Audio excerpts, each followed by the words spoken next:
శ్రీ అజయ్ కుమార్ గారిని తమ అమూల్యమైన సందేశాన్ని ఇవ్వవలసిందిగా కోరుచున్నాం. పెద్దలకు నా ముందున్న హిందూ బంధువులందరికీ నమస్కారం. శివుడు అంటాడంట, ఎవరన్నా రా అనగానే మా అని పిలుస్తారు ఏమనంటాడంట. అంటే రాము పక్కన మావే, రా పక్కన మావేస్తే ఏమవుతుంది? రామా అవుతుంది. కాబట్టి మనం ఇప్పుడు అంటే శివుడికి వినిపించాలి. జై శ్రీరామ్, జై శ్రీరామ్. ఇందాక మనం పాట వింటున్నాం, మధ్యలో వింటున్నామా? సనాతనం విన్నామా? ఏంటి సనాతనం? మరి నిత్య నూతనం సత్యచేతనం ఆత్మదర్శనం పరమాత్మ దర్శనం సనాతనం. సనాతన ధర్మం అంటే ఏమి లేదు, భారతదేశం యొక్క ఆత్మ. మిగతా దేశాలకి మన దేశం యొక్క వ్యత్యాసం ఏంటంటే, హిందూ ధర్మాన్ని పక్కకు పెట్టి ఒక దేశాన్ని చూడండి ఒకసారి. మిగతా దేశాలతో పోలిస్తే మనది ఒక మట్టి ముద్దలాంటి, అవునా కదా? ఒక్కసారి ఈ దేశం నుండి సనాతన ధర్మము అనేదాన్ని పక్కకు పెట్టి ఆలోచించండి. నిజంగా లేదు అనుకుందాం. మనకు ఇంగ్లాండ్కి ఏంది, మనకు ఆస్ట్రేలియాకి ఏంది, మనకు మిగతా దేశాలకి ఏంది సంబంధం? అన్ని మట్టి ముద్దలే. కానీ మన భూమి కర్మ భూమి. ఏం భూమి? వేద భూమి, ధర్మ భూమి. ఎందుకంటే సాక్షాత్తు నా శ్రీరామరావు పుట్టిన నేల ఇది. ఎప్పుడైనా సరే భూమి మీదకి భగవంతుడు అవతారం ఎత్తాలి అంటే నా భూమి మీదనే ఎత్తాలి. కాబట్టి ఈ భూమి వేద భూమి, ధర్మ భూమి, కర్మ భూమి. కాబట్టి మనందరం కూడా గుర్తుపెట్టుకోవాలి, ఈ భూమి హిందూ భూమి. హిందూ భూమి ఎట్లయితుంది అని చాలా మంది అంటుంటారు. ఉత్తరం సముద్రశ్చ హిమద్రశ్చేవ దక్షిణం వర్షంత భారతం నామ భారతీయ ప్రశంసతి. అంటే హిమాలయం నుండి దక్షిణాన, హిందూ మహాసముద్రం నుండి ఉత్తరాన నివసించిన ప్రతి ఒక్క వ్యక్తి హిందువు. ఇది నేను చెప్తలేను, ఇది విష్ణు పురాణంలో ఉన్నమాట. ఇది విష్ణు పురాణంలో ఉన్నమాట. కాబట్టి మనందరం ఎవరు? హిందువులు. గట్టిగా ఒకసారి మనందరం గట్టిగా, ఇంకా గట్టిగా. మరి మనం హిందువులం అని గుర్తు చేసుకుంటున్నాం. ఆ రోజు గుర్తుందా మనకి హిందువులం అని? గుర్తుందా? రోజుకి ఎన్నిసార్లు గుర్తు చేసుకుంటాను నేను హిందువులని? బొట్టు పెట్టుకుంటాం. Very good. ఈ భూమి హిందూ భూమి. ఈ దేశంలో వేల సంవత్సరాలుగా ఈ భూమి పైన దాడులు జరుగుతూనే ఉన్నాయి. మ్లేచ్చులు వచ్చారు, ఎంతో మంది వేరే మతాల వాళ్ళు వేరే దేశం నుండి మన దేశంలోకి దండయాత్ర చేయడానికి వచ్చారు. తురుస్కులు వచ్చారు, మొఘలు వచ్చారు, డచ్చులు వచ్చారు, బ్రిటిష్ వాళ్ళు వచ్చారు. ఎంతమంది వచ్చినా కూడా ఈ రోజుకి మనం ఇట్లా ఇంతమంది కూర్చొని మనం ఈరోజు హిందూ అని గర్వంగా ఉంటున్నాం అంటే దానికి కారణం మన పూర్వీకులు చేసిన ప్రాణత్యాగం. కొన్ని దేశాలు ఉన్నాయి, ఎవరైతే మన దేశం మీద దండయాత్ర చేసిలో వాళ్ళందరూ కూడా మిగతా దేశాల మీద దండయాత్ర చేసారు. వాళ్ళు కేవలం 10 సంవత్సరాలు 12 సంవత్సరాలు 5 సంవత్సరాలకి వాళ్ళు వాళ్ళ మతం మారిపోయి వాళ్ళ దేశాలే మారిపోయినారు. జర్మనీ నుండి ఇంకొక మారిపోయింది, ఈజిప్ట్ నుండి ఇంకొక సంస్కృతి మార్చేసుకున్నారు. వాళ్ళ ఉనికిని మార్చేసుకున్నారు. వాళ్ళ సంస్కృతులు అన్ని రోజు కాలగర్భంలో కలిసిపోయినాయి. కానీ వేల సంవత్సరాలుగా ఎంతమంది దాడులు చేసినా తట్టుకొని నిలిచిన దేశం నా భారతదేశం. ఈ భూమి పైన ఎప్పుడు ఆపద వస్తే అప్పుడప్పుడు సంభవామి యుగే యుగే అని చెప్పిన శ్రీకృష్ణుడి బోధ ఎప్పుడు నిజమవుతే వచ్చు.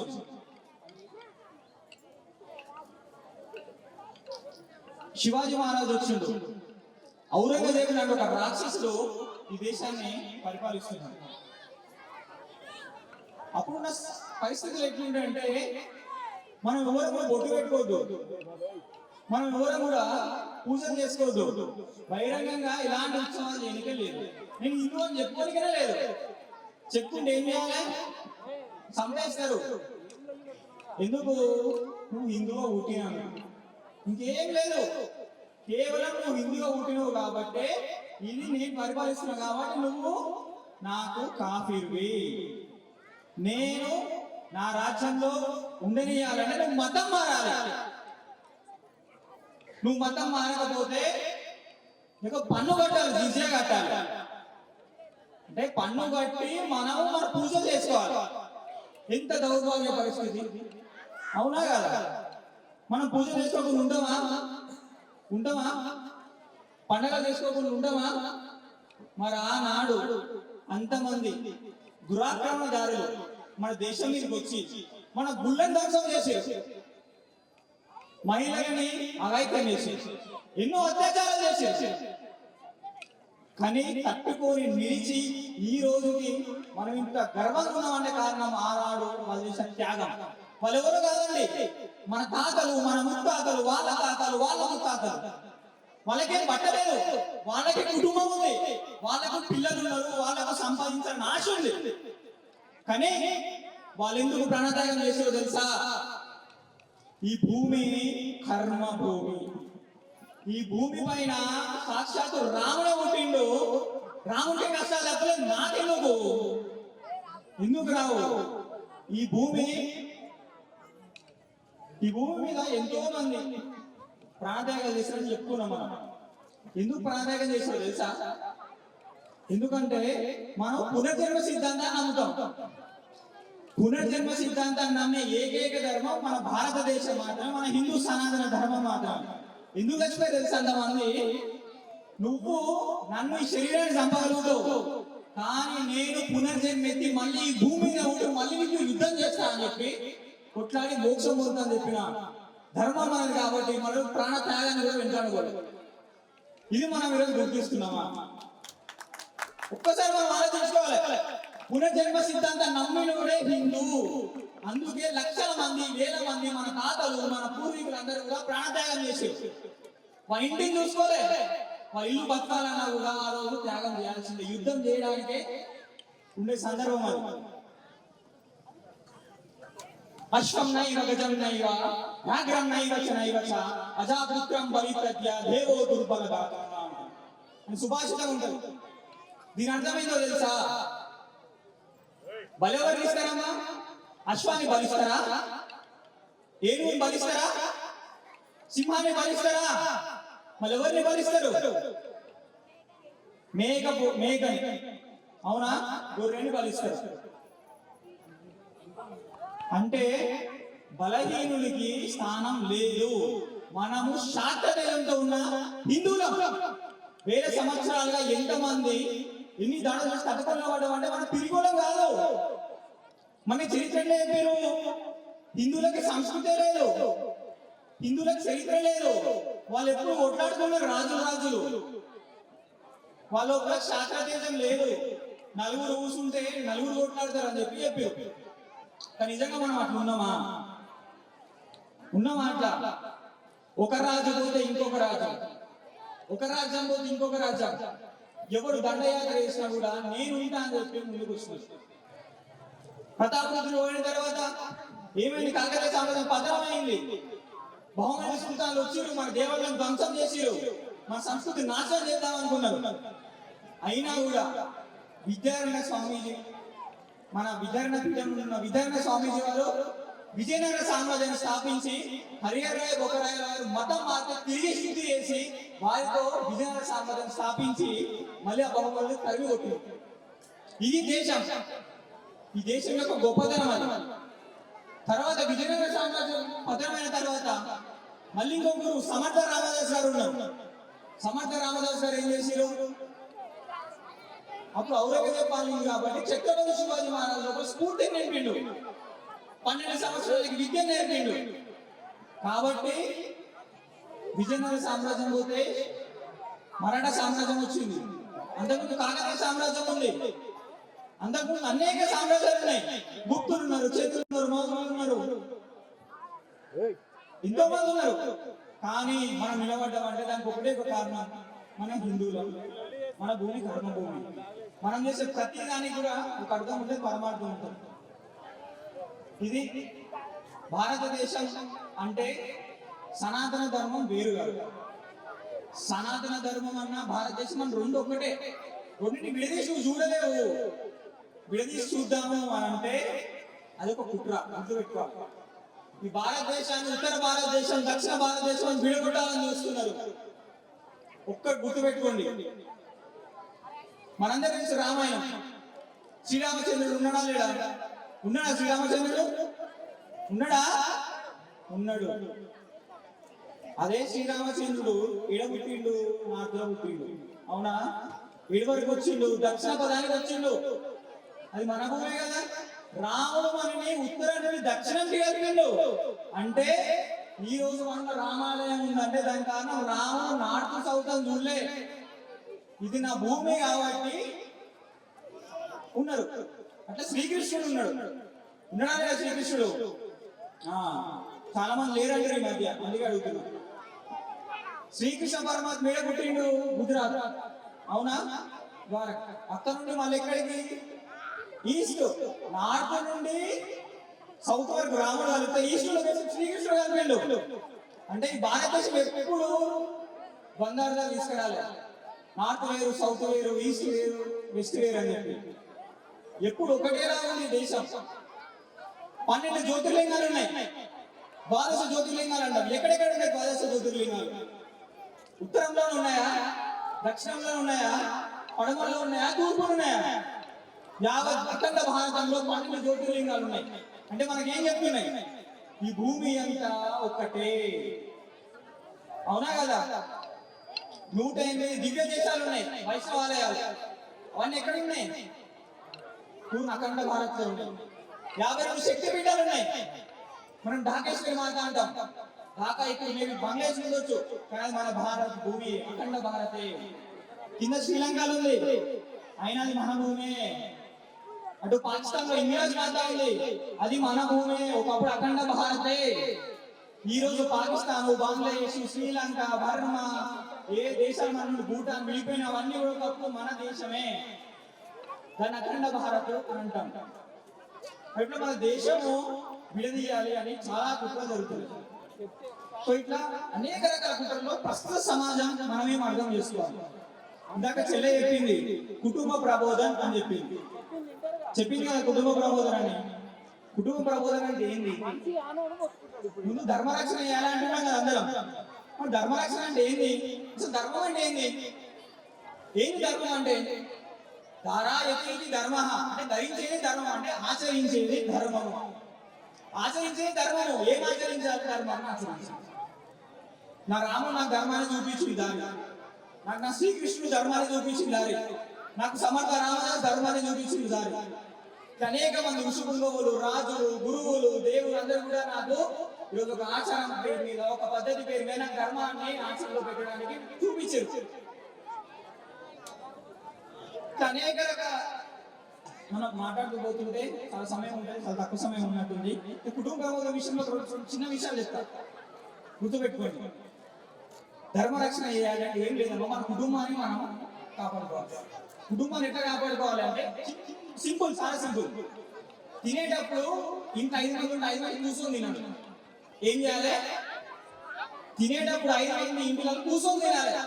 ఒకే దగ్గర కూర్చుంటాం, అందరూ ఒక దగ్గర కూర్చుంటామా? పిల్లలకి ఫోన్ ఇవ్వాలి, తినాలి కాబట్టి. పెద్దలకి సీరియల్ ఉన్నాయి. అవునా కదా? సీరియల్ ఉన్నాయా? చూస్తారు కదా, కార్తీక దీపం, కుంకుమ పువ్వు, ఇంకేమన్నా. ముఖ్యంగా తినేటప్పుడు మన పిల్లలలో మనకు తెలుస్తుంది. మన పిల్లలు ఒక ముఖ కవలికల వల్ల వాళ్ళు ఎట్లున్నారో తెలుస్తుంది. బాధపడుతుర్రా, సంతోషం గుర్రా, ఏమైనా బాధపడుతున్నావు, ఏంది నీ బాధ అని అడుగుతామా లేదా? అడుగుతా సమస్య తెలుస్తుందా లేదా? తెలిస్తే మనం సాల్వ్ చేయడానికి ప్రయత్నం చేస్తున్నా ఏమో. మరి తప్పేవాడిది పిల్లలదా? తల్లులు కూడా తండ్రులు కూడా. తల్లులు అందరితో ఇలా బాధ్యత. ఈరోజు సమాజం తప్పులో పట్టిపోతుంది. నీకు వీడు ఇట్లున్నాడు, వాడు అది చేస్తుంది, ఎందుకు ఉంటారు అట్లా? మనం మంచిగా పెంచుకుంటాం ఇంట్లో గారవంగా. మా మిత్రులు ఎట్లున్నారు, నీ కొడుకు కూడా మంచిగా ఉంటే సరిపోతుందా? మా మిత్రులు మంచిగా ఉండొద్దా? మంచిగా ఉండాలంటే మీ కొడుకులకి వాడిని తయారు చేయాలి కదా. నా కుటుంబం వారికి మంచిగా పెట్టుకొని మిగతా సమాజం ఎట్లా నాకు సంబంధం లేదంటే కాదు కదా. కాబట్టి మనం ఇంట్లో కూర్చున్నప్పుడు మన పిల్లలకి ఎలాంటి సమస్యలు ఉన్నా చెప్పాలి. ముఖ్యంగా ఆడపిల్లలు చెప్తున్నాం, అందరూ వినాలి ఒకసారి. మరీ చెప్తున్నా, ఈరోజు నేటి సమాజంలో చాలా రకాల దాడులు అన్ని కూడా మహిళల పైనే జరుగుతాయి, పిల్లల పైనే జరుగుతాయి. రీసెంట్ గా మనం చూసినాం, కూకట్పల్లిలో ఒక సంఘటన జరిగింది. మన దగ్గర వారం రోజుల కింద ఒక అమ్మాయి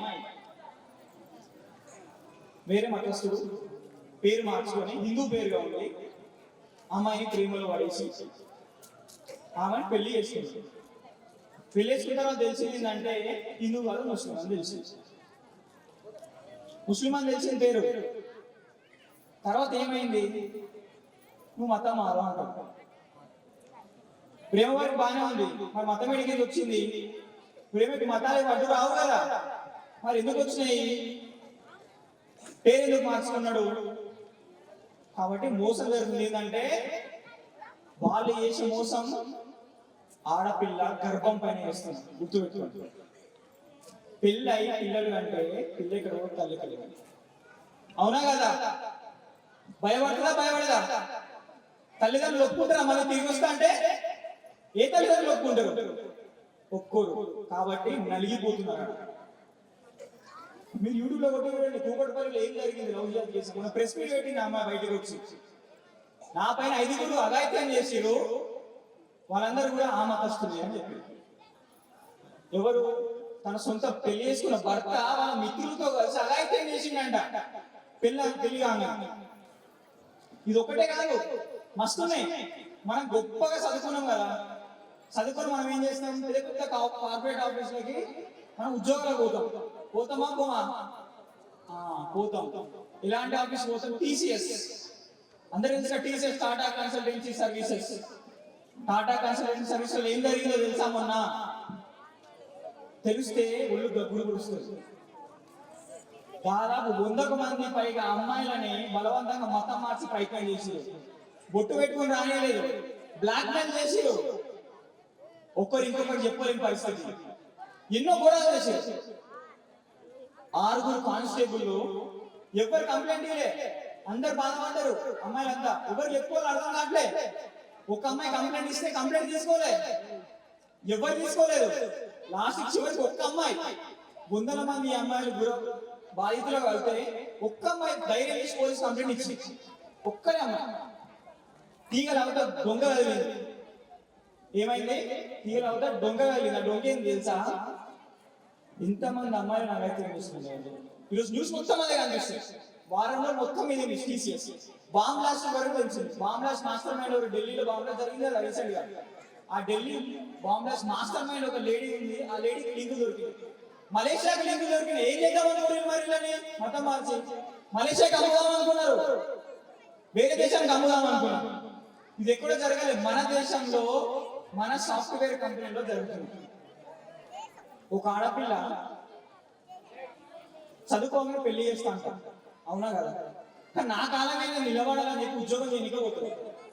ఆ ఉద్యోగం చేసేటప్పుడు కూడా అక్కడ ఏదో జరిగింది అనుకోని ఇంటికి వచ్చి చెప్తారు తల్లిదండ్రులు ఏం చేస్తారు? ఇమీడియట్ గా ఉద్యోగం మానేపించి పెళ్లి చేస్తా అంటారు, అవునా కదా?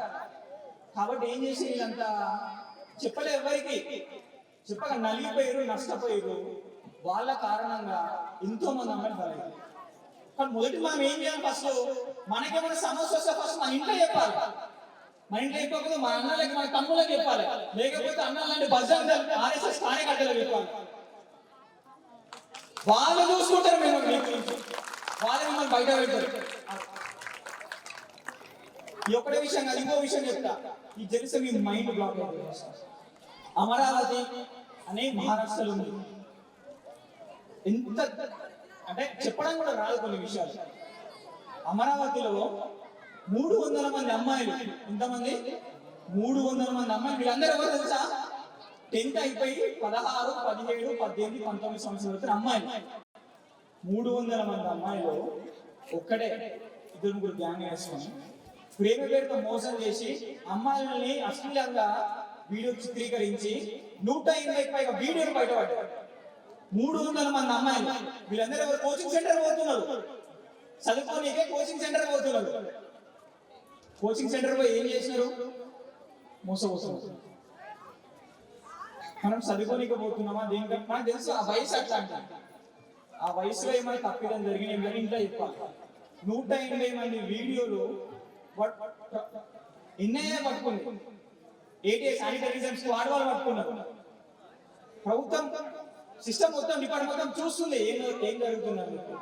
బట్ మొదటి దాడి అమ్మాయి పైనే జరుగుతుంది.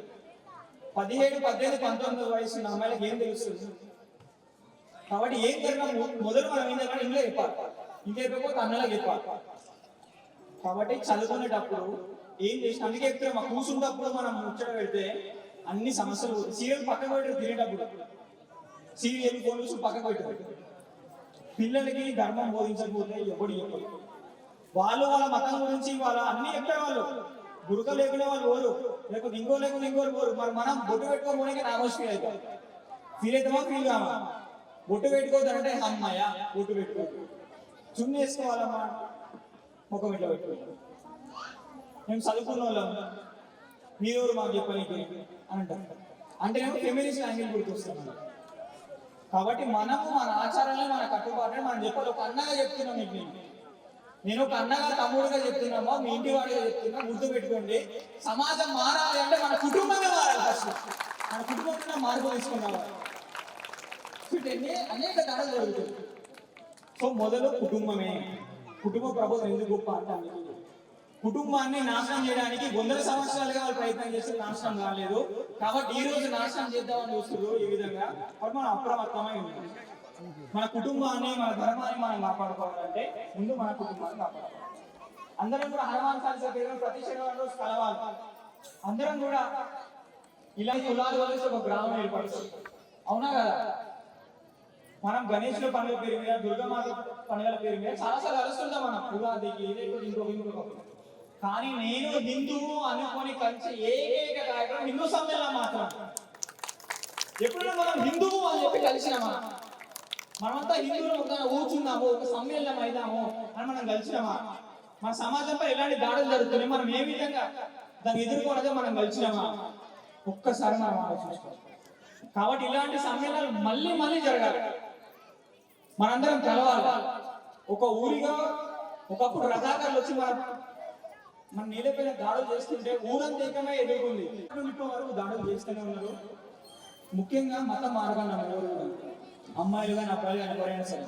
స్వామి వివేకానంద ఒక మాట చెప్తాడు, మతం మారడం అంటే హిందూ సమాజంలో ఒక సంఖ్య తగ్గడం కాదు, హిందూ సమాజంలో ఒక శత్రువు పెరిగినట్టు అన్నాడు.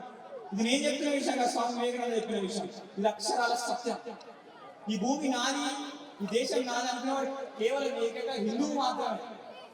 వాళ్ళకి ఎన్నో దేశాలు, మనకి ఏ దేశం లేదు పారిపోవడానికి. ఉన్నది ఒకే ఒక దేశం, మన భారతదేశం. కాబట్టి మన మతం మారొద్దు. మతం మార్చుకున్నామంటే తల్లిని మార్చినట్టు గుర్తుపెట్టు. కాబట్టి అందరం కూడా హిందూ సమ్మేళనాల పేరు మీద మనం ఇంతమంది కలిసాం, ఎంతో ఒక పండగ వాతావరణం తీసుకొచ్చినాము.